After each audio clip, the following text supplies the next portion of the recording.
You've heard the saying, it takes a village to raise a child? Well, increasingly in our business, we're finding out that it takes a team to sell an airplane. So, what should that team look like? From the National Business Aviation Association, this is Flight Plan.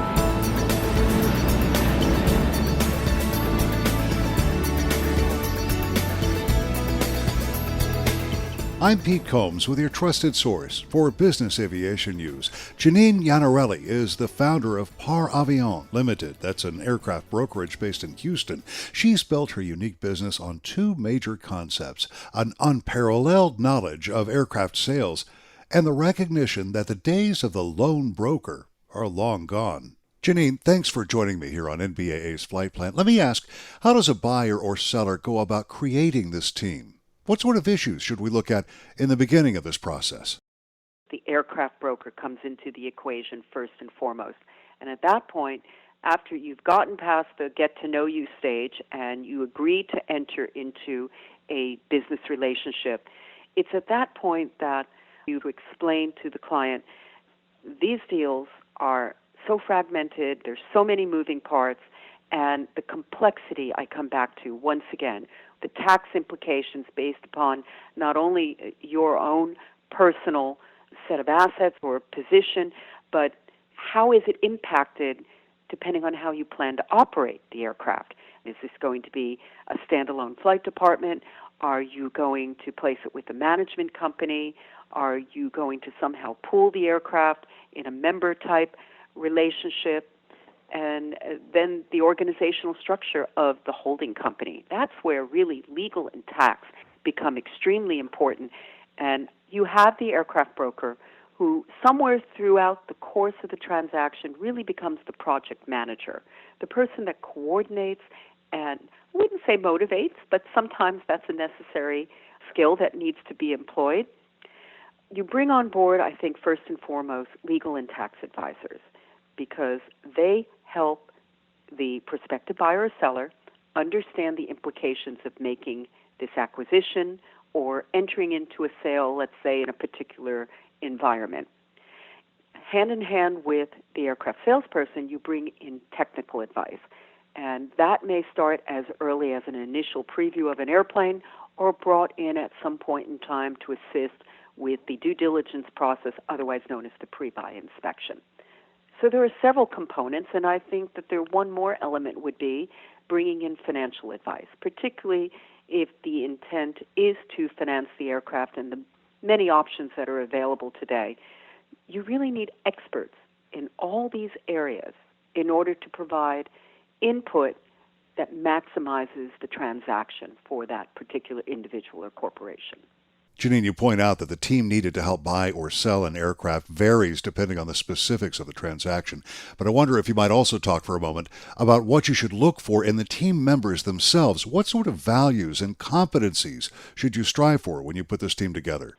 Oh, absolutely. I mean, obviously you're speaking with professionals in every sense of the word. And what they bring to the table is not only the educational background, but in most cases, particularly in some of the transactions, I should say when a transaction of a certain dollar amount or certain needs, if you will, the more complex the transaction, that's how you're going to seek out the advisor that's best suited to this particular transaction. I mean, whereas there are legal advisors that specialize in the aviation industry, there may not necessarily be one who has had great expertise in a cross-border transaction or as broad experience as may be needed in a particular cross-border transaction. So you're going to look for someone with that specific skill set. As far as technical advice, I think that anyone who has had a number of years turning a wrench on a variety of airplanes is a good place to start with regards to evaluating, is this a go, no-go situation with a particular airplane.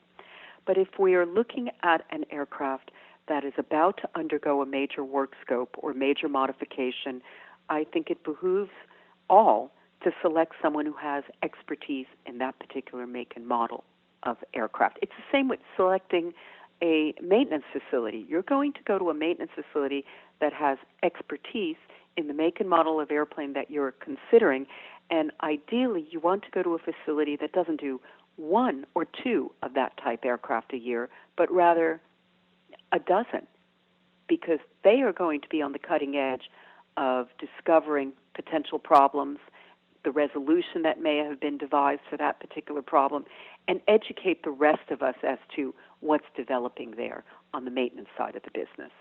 Let's talk process, if we could, for just a second. When you're deciding not just what you want to accomplish, but the team you want to have on your side to accomplish that, if I'm looking to buy an aircraft, maybe, as you said, maybe it's a cross-border experience. Tell me about some of the process that we would go through in that endeavor. I think what I'm hearing you ask me is, how do you select a professional regardless of the specific skill set? And I think it's the same as hiring an employee. You have to start somewhere. Referrals are great. We all get referrals, but I think even with a referral, you're obligated. You should be obligated to dig just a bit deeper.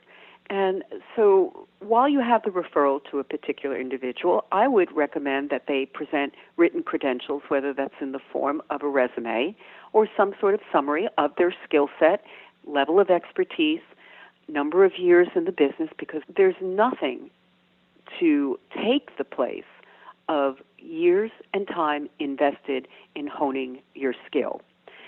Beyond the customary, let's say, interview process, which certainly there should be an over-the-phone Q&A session, but you might want to consider inviting the short list of candidates, if there's more than one, to come meet with you, because I think it's equally as important that there is a chemistry between the client and the person providing the level of service.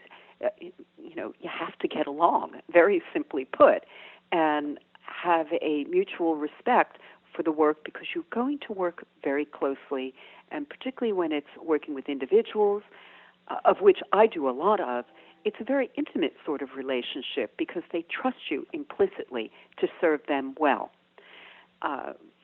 Further references should be checked. I'm a big advocate of that.